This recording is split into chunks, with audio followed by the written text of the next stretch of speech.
episode begins with reports being made to Command. Each section appears to be clear, however, Command advised them to remain vigilant. The kaiju is spotted under a bridge and the public is alerted and told to head to the nearest shelter. A report is being made and we find out that a kaiju that is steadily destroying buildings is estimated to be 60 meters long and has a fortitude of 3.5. Fortitude is the power level assigned to all of these monsters. After checking for any life signs around the kaiju, the helicopters get into position in order to open fire on the kaiju, in order to lure the kaiju to a designated area. An agent drops from the helicopter to the roof of one of the buildings. More people fall from the helicopter to the road and start shooting at the kaiju. They are buying time for the agent on the roof that takes aim with her big gun. She shoots the kaiju and one shot does the job of killing the kaiju. Machinery is being set up around the carcass of the kaiju. We see a group of guys waiting on a hill with some work vans before they are told they need to head off. The agents that defeated the kaiju are from Division 3, and they are waving to the citizens and reporters who are cheering them on for a job well done. The cleanup crew now has to get to work to clean up and remove the kaiju. Kafka mentions that it is an unsung battle against the kaiju as no one celebrates the work that his team does. One of the employees is trying to move one of the organs, but it explodes in the process and ends up burning his knee. Kafka mentions that it always gets messy when the 3rd Division is involved, and it could be hard to tell what's organs and what's not. They only have a week to clean up the site. Kafka is told by his supervisor that he has a new job for him, which is disposing of the intestines. This is the most hated job on the site. Kafka has arrived home and he complains that he can still smell the intestines.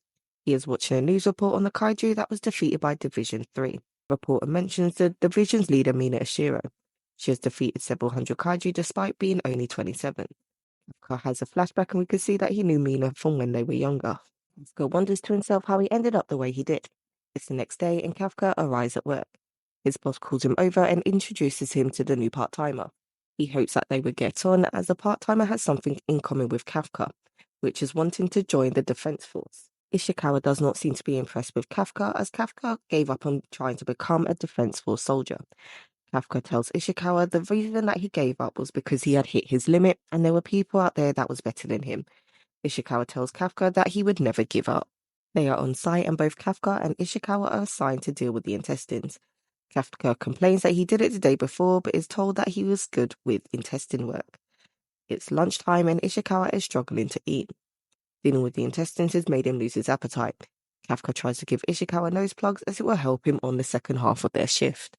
The day is over and most of the crew are heading home.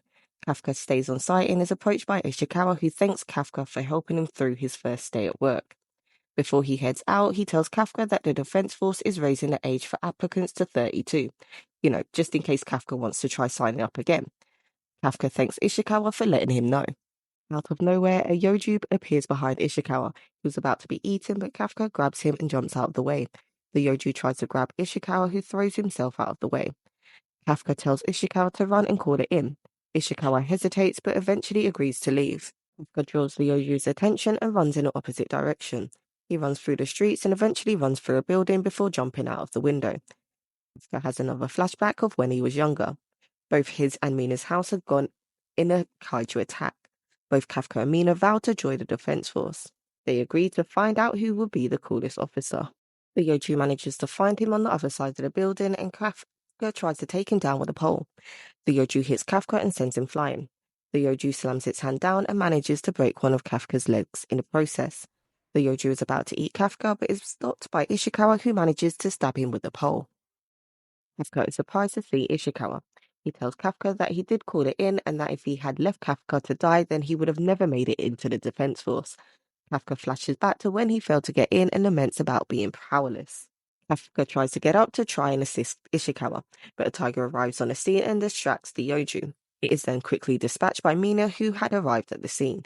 Mina doesn't acknowledge Kafka but does inform her team to deal with the injured. Kafka is in his hospital bed and he thinks back to how Mina dealt with the Yoju. Ishikawa calls out to Kafka from the next bed. He thanks Kafka for saving him and tells him that he was cool. He tells Kafka again that he should try joining the defense force. Kafka thanks Ishikawa and tells him that he is a nice guy. While giving himself a pep talk, he sees a set of wings behind his held up fist.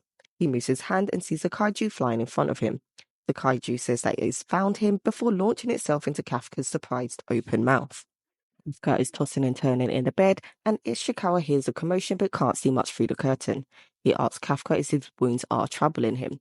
Worried, Ishikawa jumps out of bed, pulls back the curtain, and sees a kaiju sitting in Kafka's bed. Kafka and Ishikawa look at each other. Kafka then looks at his reflection in the window. They look back at each other before crying out in shock. Kafka is quick to tell Ishikawa that it's him, and at this time a patient walks past the room and sees Kafka as a kaiju. The old man wastes no time in calling it in. Seeing this, Ishikawa tells Kafka that they need to get out of there. Right, this is the end of the recap for Kaiju number 8, and please don't forget to like, comment and subscribe, and stay tuned for our next recap.